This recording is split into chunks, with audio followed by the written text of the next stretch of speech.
Commissioner and a Medical Director. And can I take the opportunity to introduce Dr. Sanjay Suman, who, we've got very similar names, so I apologise about that, who's a Clinical Director and a Consultant Geriatrician at the Medway NHS Foundation Trust. So hopefully you're in the right lecture theatre for this talk.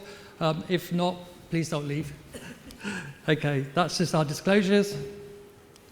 So what are we here to talk about? The symposium will cover the scope and reality of malnutrition in frailty.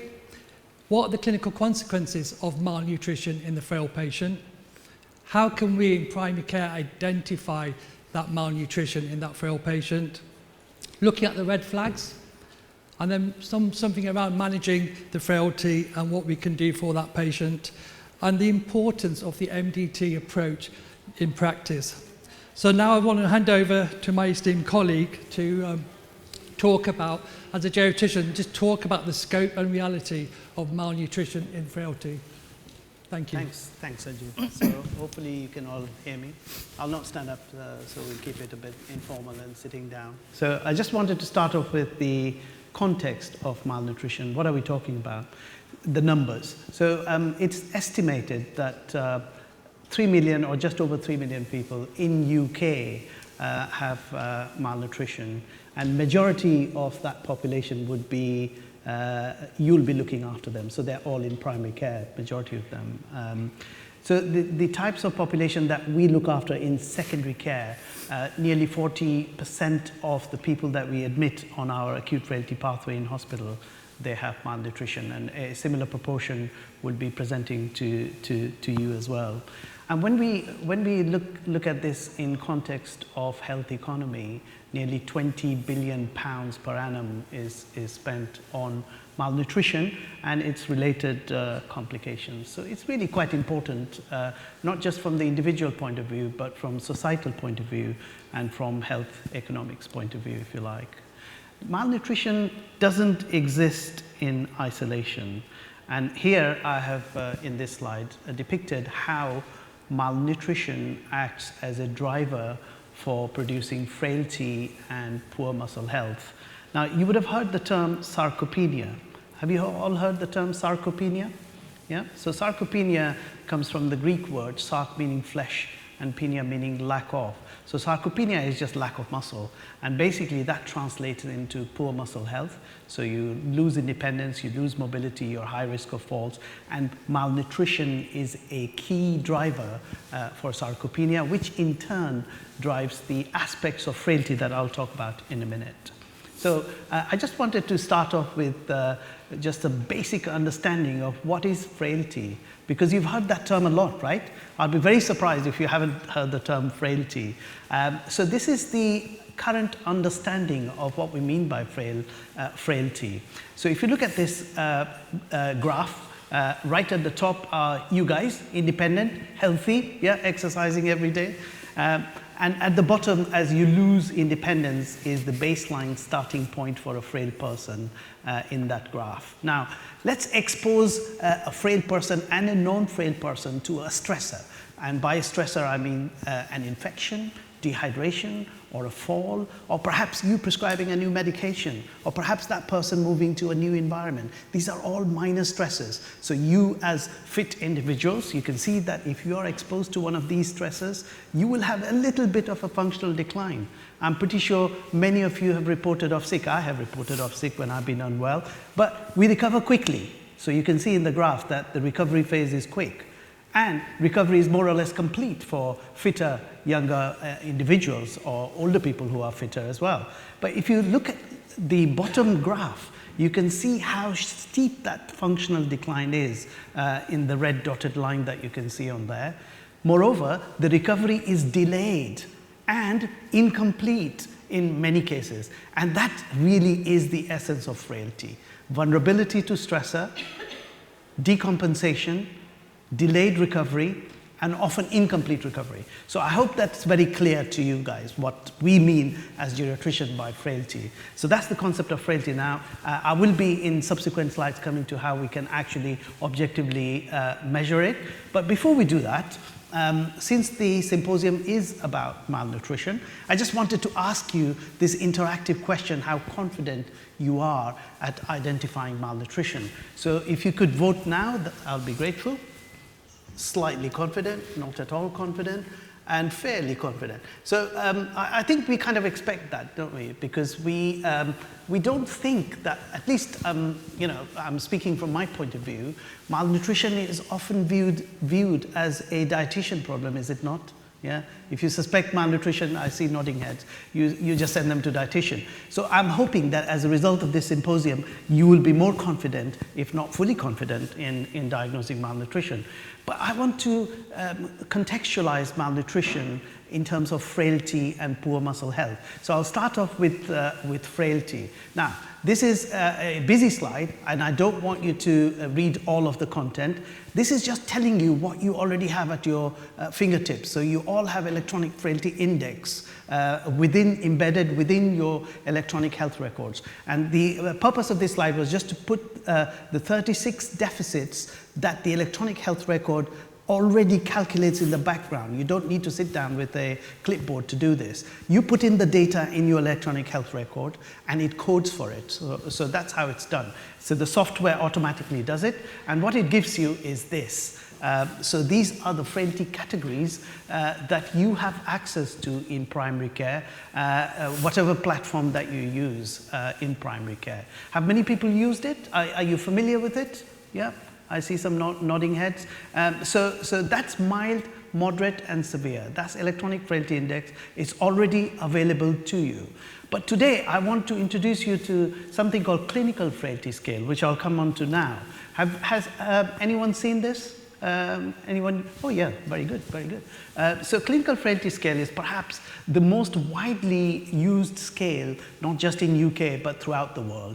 It is produced by a professor called Professor Rockwood. He's a Canadian geriatrician, basically, and he's come up with the clinical frailty scale. It's free to download. Yeah, but there is also an app that you can download on your smartphone, and it asks you certain simple questions and takes you through the various frailty categories, if you like. So if I can just give you a tip, how do I use the clinical frailty scale? What key questions do I ask to quickly score for frailty? So one question that I always ask, are you independent with personal activities of daily living? So let's imagine you've got an 80-year-old in front of you. You want to ask the one key question, the question I ask, are you independent with personal activities of daily living? If the answer is yes, then I go on to ask, do you need any help with heavy household work, such as hoovering, cleaning, cooking, shopping, etc.? So if the answer is, yes, I'm independent with personal activity, but I require some help, that's mild frailty. If the person requires some help with personal activities, that's moderate frailty.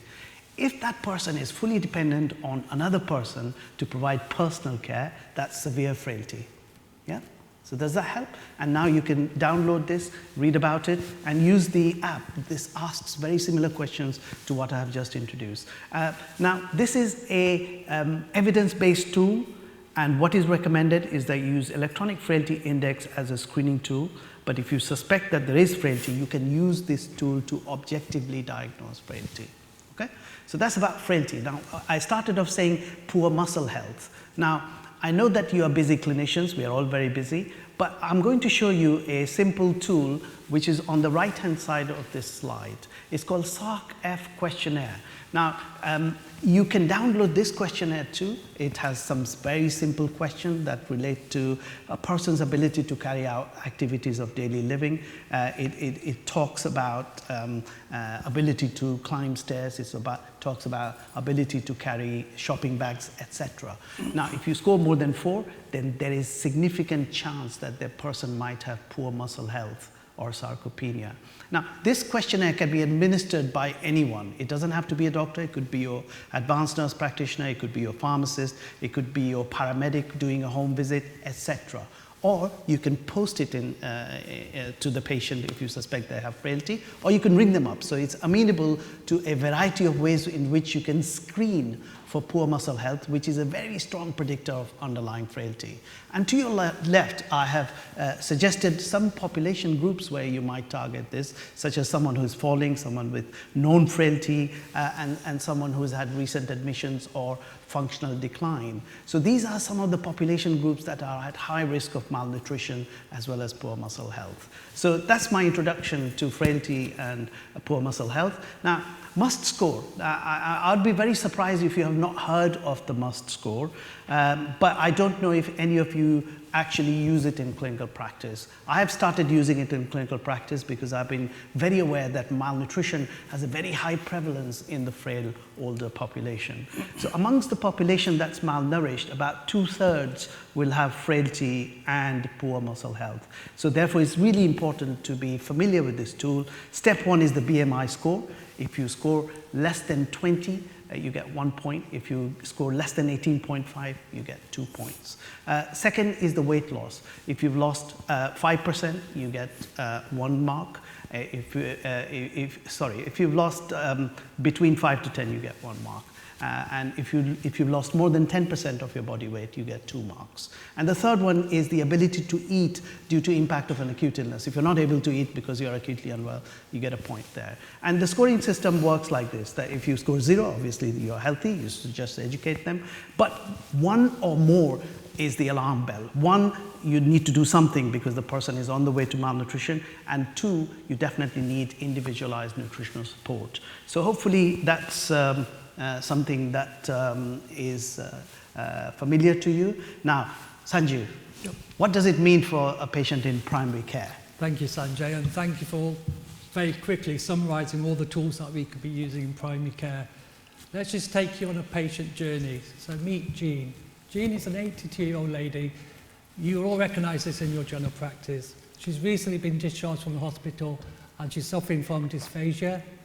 Her daughter brings it in to you guys, us guys in primary care, and she's losing weight, becoming increasingly frail since she's been discharged from hospital, and she's already lost a lot of muscle being bedbound in hospital, being delayed from discharge. So what do we need to do? As GPs, I'm not going to tell us what we do. We do a holistic approach. We need to look at her psychologically, look at her cognition, look at her confidence, look at the way she perceives her state of affairs. We have to look at her physically.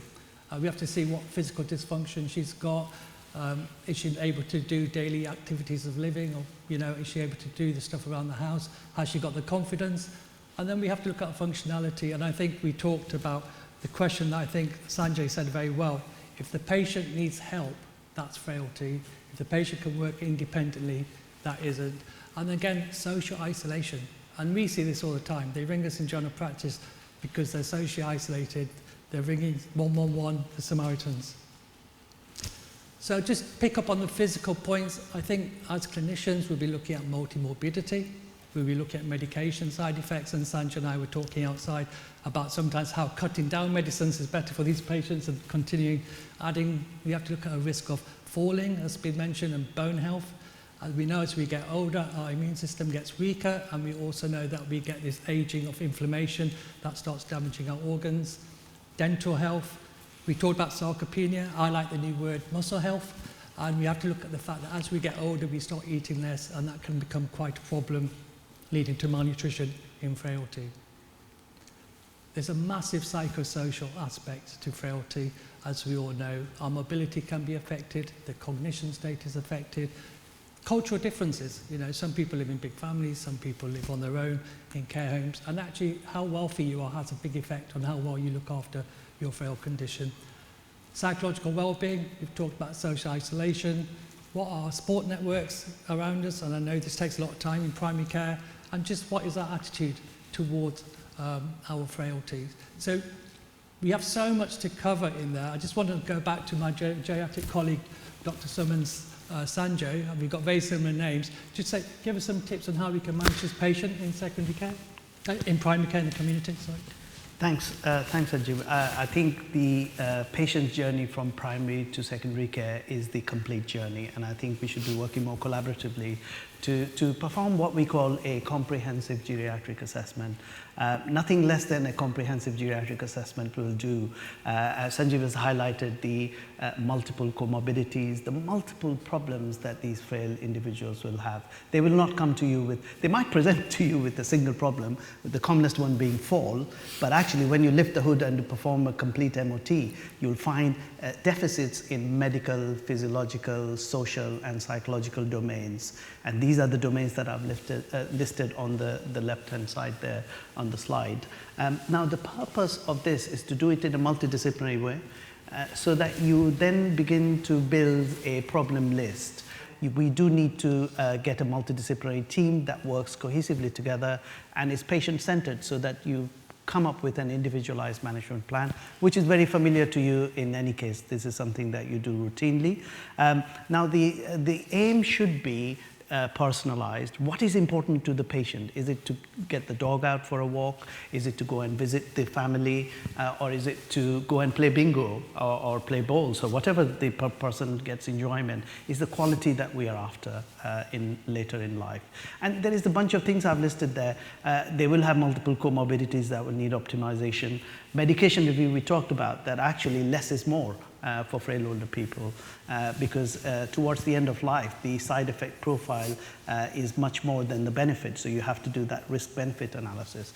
Nutrition intervention, we're going to talk about this in a bit more detail, and obviously we need to focus on the functional and social aspects, including advanced care planning for these people. So when it comes to focusing on muscle health, and nutrition, the approach is really very simple and logical. You look at the lifestyle, obviously, smoking, alcohol cessation, and an active lifestyle, which does include a component of exercise from the muscle health point of view. And key to all of this in the background is to provide good quality nutrition. And that is something that I will highlight in a bit more detail. Sorry, just going back there. So the approach to a frail person with poor muscle health and malnutrition is a holistic one, and it's a multidisciplinary one. And I've listed a bunch of things there that you need to pay attention to. But I do want to highlight that you cannot do it alone. You will need to have a multidisciplinary team around you.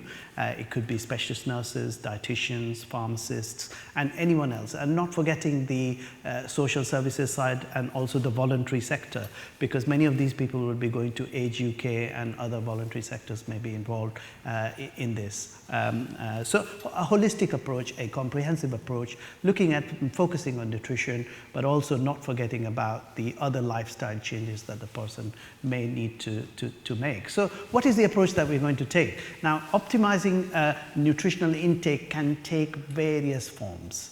Now, the best thing is to look at what the person really does like to eat. The food first approach. What do they want to eat? And what do they enjoy eating? So I ask this question every time I see, what is it that you really like to eat? So someone may just want to eat fish and chips, so let them have fish and chips. They want custard, let them have custard, or ice cream, or whatever they may want to. So the food first approach is important. And it's also important to look at how much they are eating, how frequently they are eating, how often are they eating, and is there a loss of appetite, loss of smell, is there a problem with chewing, is there a problem with swallowing? It is multifactorial. So the food that's suitable to the individual, if they can supplement that with, I don't know, slice of cheese, slice of cake, whatever, full-fat milk. So I really don't have any restriction when it comes to a frail older person. Even if they have diabetes, I'll rather run them slightly on the higher side than on the lower side, because many people feel that as they get older, they need to eat less.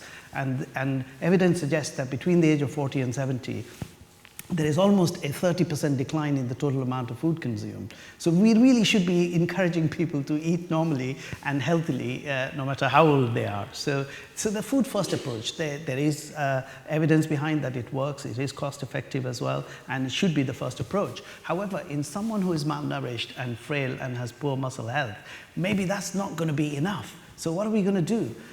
Well, we can offer food fortification. Now, food fortification simply means increasing the calorific value of the diet that the person has, but also paying attention to other nutrients, macronutrients like protein. Now, protein is really important as we get older. right? And the evidence suggests that an elderly person or someone with poor muscle health should be taking 20 to 25 grams of protein with each meal that they have. Now, do you know how much protein you've had today? Do any of us know? We don't pay attention to this, do we? But when it comes to managing a frail older person, we do need to pay attention to. You can't give all the protein at once because the body will not utilize it for synthesizing muscle. So you need to space it out. So every meal should have 20, 25 grams of protein normally. Now, if someone is unwell, if they've had surgery, if they've had hip fracture, or they've been bedbound, or they have pressure sores or a poorly healing wound, they might need more protein and other nutrients such as vitamin D, calcium, etc. So food fortification can be done with powders. It can be done with a variety of ways are available. They are cost effective. They do have evidence base. So that's another way forward, is to fortify the food. However, when we look after frail older people, often they're not able to tolerate even normal quantities of food. So what is it left to do? So this is where we need to think about how we can additionally supplement protein and calorie. And oral nutrition supplement is quite often prescribed in this setting. It has good evidence base, so oral nutrition supplements have been shown to reduce healthcare utilization, hospital admission. Studies have shown impact on mortality, and so on. And it does have protein and calories in quantities that supplement the normal eating pattern of the person. So it doesn't replace normal diet, it supplements it, and typically prescribed twice a day and so on. But the type of frail older people that we are talking about who will need these type, they don't often tolerate large volumes. So if I can just show you, this is your typical standard 200 ml bottle, right? This can still be quite a lot for a person to take even twice a day. So we do then have other products which are smaller in volume, so 200 mils, 125 mils, energy dense, containing 20 grams of protein, in addition to whatever else they may be having in terms of food fortification and other ways of supplementing protein and calorie in the diet. So there are products out there that are lower in the volume, they are energy dense and they are calorie dense, and they do meet the requirement. So what does it actually mean from healthcare commissioning and healthcare economics point of view, Sanjeev? So thank you, Sanjay. Can you still hear me? So having been a commissioner and a medicines optimization lead, I think that's a very good question. And I know lots of people say that we shouldn't be prescribing these, but we know that we've got an aging population.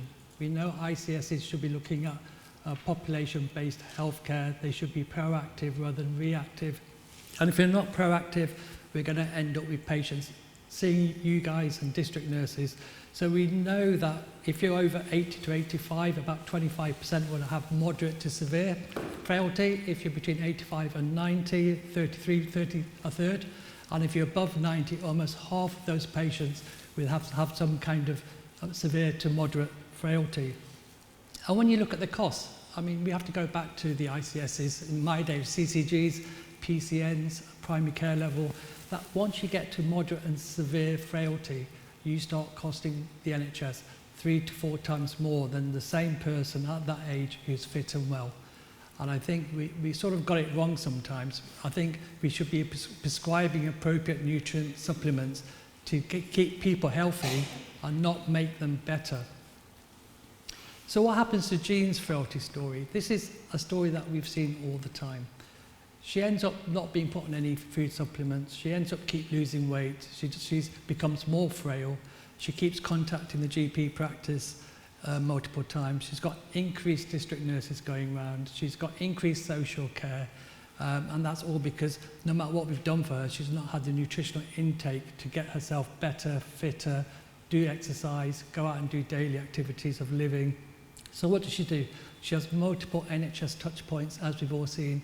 She ends up in hospital, and that costs us a lot more than some oral nutrient supplements. So just think about that journey of that frail person. If we were proactive, got the protein inside them, like Sanjay was saying, got them the exercise, they would be bothering us less because they'd be living independent, happier lives.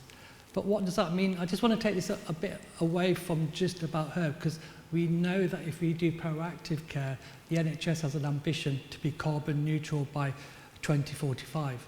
But if we're treating everybody reactively and poor gene is going in and out of hospital to GP practices, you know, we're not going to become carbon neutral. So we've got to do something different, right? We've got to start treating these patients a lot sooner. So keeping fit elderly people fit and not moving into that moderate to severe frailty, I think is really key in also helping the NHS hit its carbon footprint by 2045. And as Sanjay said, the MDT is crucial. We've been doing it some well, some not so well in primary care for a long time, but the importance of having a MDT approach, think about the person. We can train our healthcare professionals to do the MUST score, to look for nutritional problems. We can get dietitians who can give us the right advice. And we're not just saying ONS is the right advice, it has to be the journey and food first. We need to get the prescribers who know what they're prescribing, because very often as a GP I used to say, can you sign this? And there's lots of nutrient supplements which I did nothing about. And hands up in the room if you've been there as well. So we need to be really educated, because it's not just putting it on to repeat, it's about giving at the right time in that patient's journey. Otherwise they just end up on repeat and nobody gets them and they sit in the care homes piling up. So it's the appropriate use and that MDT reviewing that patient. So we're coming to the close, but I just wanted to have you got any final comments, Sanjay, before we close off? Yes, I think we've still got a couple more slides, I think. This is my other slide. So this is the malnutrition. Are we seeing it as a treatable trait of frailty? I.e., we should be considering it, like we said, falls and all the other stuff, or should we actually see it as a phenotype? So when you see that fit patient, or you see that fit 90-year-old coming in, do we actually be proactive and ask them about their dietary care? And that's what we mean by phenotype. But at the moment, we treat it as a treatable trait in terms of they're frail, are they eating, tick the box, and sometimes we're not even doing that. So either way, whichever way we're going to look at it, for the people who are ill, we should be doing treatable traits, but we should be asking the fit elderly people who maybe still be driving, what's your nutritional intake like, and how can we increase it? So really early on in that journey. Thanks. Sorry about that. Thanks, Sanjay. So I completely concur with you. When I look at a frail individual, I look for reversible factors, malnutrition being one of them. There are many other reversible factors, such as taking off medications, the ones that they don't need, the harmful medications, and poor muscle health, so exercise, nutrition, etc. I hope that in this very brief symposium, we've been able to emphasize the importance of what you can do in primary care, what we can do together. So clearly, screening and identification. So you already have electronic frailty index at your fingertips. You've heard about clinical frailty scale today. I hope that you will download the Clinical Frailty Scale app if you haven't already done so, and use it. It's really simple to use and gives you objective evidence for the status of frailty, so that when you refer to your community teams, you can use the same language, and that's what it allows you to do. It standardizes things. Malnutrition Universal Screening Tool has been around for a long time, and now hopefully that you've become more familiar with it. You may already be familiar with it. Management is multidisciplinary and multifaceted, and nutrition and improving muscle health are the two key things from frailty point of view, and there are a bunch of other things as well that we mean by comprehensive geriatric assessment in an individualized way. So that's how I would like to conclude. And just finally, if you want to answer the question again, how confident are you identifying malnutrition now, since hearing this excellent talk by our geriatrician, Sunny? Oh, fantastic. We've had the curve moving to the right. No, fairly confident. Oh, fantastic. Well done. The moved to the right, so well done. That's very satisfying to know. And finally, this is the last slide, I promise. If you want to download the PDF file, you can do that with the QR code. We are also coming out, Sanjeev and Sanjay show, we're going to be doing a 50-minute CPD module, which will become available in due course. So I hope you found that useful. We probably haven't got time for questions. Oh, no, we do actually. We have 10 minutes. We have 10 minutes for questions. We're ahead of time, so if you want to facilitate questions, that'd be great. Fantastic. Great. Well, I'll just say thanks very much from all of us here for that very slick double act. That's great. So we have got 10 minutes for questions. Yeah. And there's a roving microphone somewhere. So, yeah, there's a hand there. Yeah. Yeah. Sorry, 2 questions. What about managing the frail/malnourished obese patient? And another question, do you think most frail older people need calcium and vitamin D, or just vitamin D plus minus calcium? 2 very good questions. So we focused on malnutrition, or what we perceived by that is undernutrition. What we didn't cover was overnutrition, which gives rise to obesity.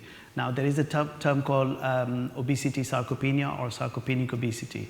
So just because you have a lot of fat doesn't mean you have a lot of muscle. So in fact, it's the opposite. If you have a lot of fat in your body, then you get muscle infiltration and you get sarcopenia.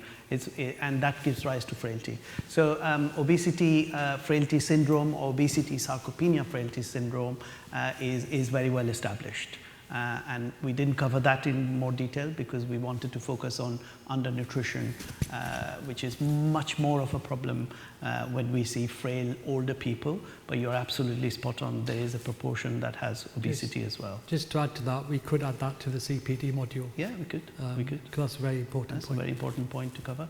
Second point about calcium and vitamin D. Now, older people are at high risk. So if you look at vitamin D deficiency risk factors, being older, being confined, not being exposed to the sun is an independent risk factor. So your question about does everyone need supplementation? Let me put that in a different context. I'm not suggesting that you should go out and screen everyone for vitamin D. I think you should focus on people with poor muscle health, especially if they have weakness, as judged by the SARCF questionnaire. If you have difficulty climbing stairs, you have weak quadriceps, they may be presenting with fall. These are 2 specific situations where I would supplement with vitamin D, because vitamin D deficiency is well known to cause myopathy or proximal myopathy. And we do see examples of improvement along with nutrition, exercise, and vitamin D. And vitamin D is a micronutrient, so therefore it does need addressing in the same way as protein, calorie, malnutrition. So I would be focused, I would be looking at people with poor muscle health, I'll be looking at people who are at high risk of falls and fragility fractures, and in that population, I would definitely routinely assess and prescribe. What about calcium though? Always plus calcium? Calcium has fallen out of fashion. Calcium is no longer combined with vitamin D like it was in old days. Where possible, you should supplement calcium through diet, milk and dairy products. Yeah, so we had this debate when I was a commissioner at West Essex CCG, and the problem was that all the products had calcium plus vitamin D, right? And vitamin D wasn't readily available by itself. And the harm that you could create by giving too much calcium, especially to the arteries. So I completely concur that you don't really need the calcium element, and we haven't needed it for 15 years. We only needed vitamin D to help the absorption of calcium into the bone. Yep. So a very good question. That's what I thought you were asking. Yes, question. Yeah, at the back and then at the front. So we'll be quick. We have 5 minutes left. 7 minutes. Thank you. My question is supplementing protein in frail with kidney problems, and how we monitor. So we're looking for creatinine, urea results, or how are we dealing with that? Yes, I think this question gets asked a lot. It's a very good question. There has been published evidence about the nephrotoxicity of high protein diets. I would only worry about in advanced chronic kidney disease. I would not worry about mild to moderate chronic kidney disease. In mild to moderate chronic kidney disease, a normal protein requirement should be sufficient. Now, the normal protein requirement as per the UK guidelines is 0.75 gram per kg body weight. I can tell you that more than half the older population doesn't even reach that. Now, the European societies have recommended 1 gram per kg body weight for a 60 kg person. That will be 60 grams of protein a day. That should be fine in all stages except the advanced stages. So the one where you worry about is the fairly advanced chronic kidney disease, which probably will be under nephrologist anyway. So I think that 1 gram per kg body weight should apply to everyone except The ones that you're worried about are those who are on renal replacement therapies. Now, people who are on renal replacement therapies, they have dietitians that specialize in managing their diet, because it's not just protein, it's about potassium, it's about phosphate, and those are the things that belong to a specialist group of people. But the kind of people that you will see with mild to moderate chronic kidney disease, there are no restrictions as such.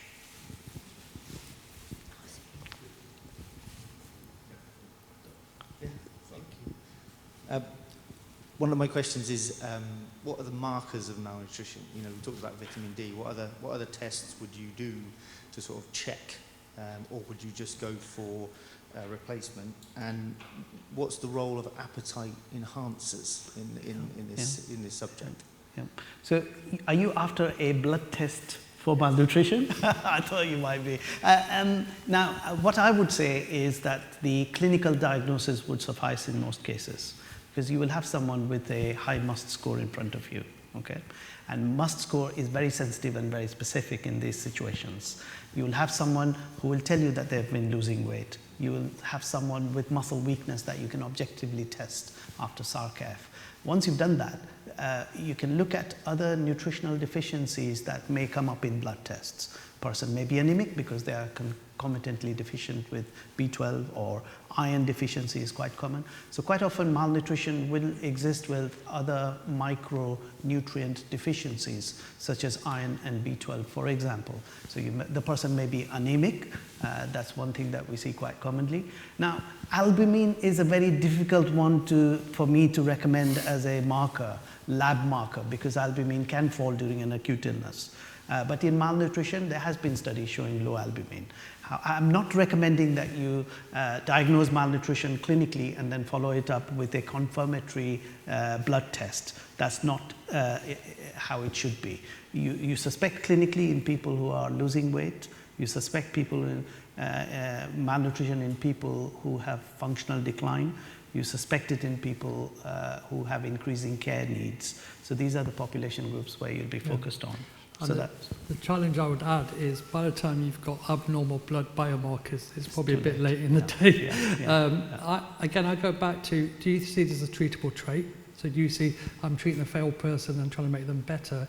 Or if you've got a strong man in front of you who say, I'm losing weight, and they've lost about 2 stone, they're at risk.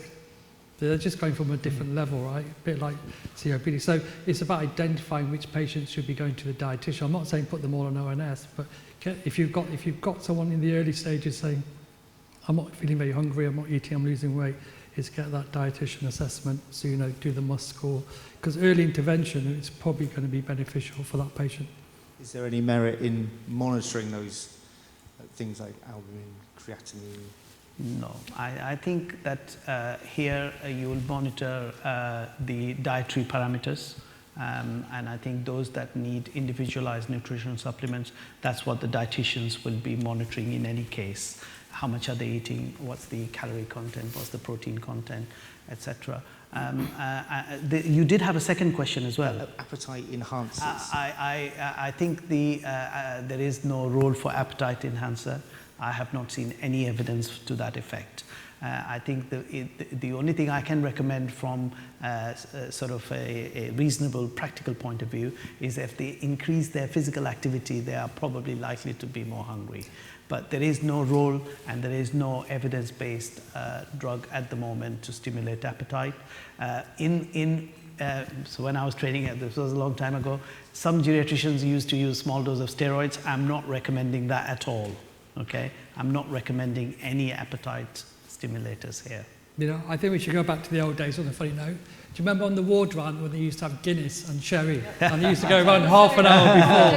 And I was talking to Rebecca about this sort of fact. So no maybe a little bit of a tonic before they And the start consultant eating had a their bottle food, of whiskey in the drawer. I think those days are well gone. That's right. Those days. Well, on that happy note, I think Thank you. we'll draw it to a close. Thank you for joining me in thanking our team. Thank you very much.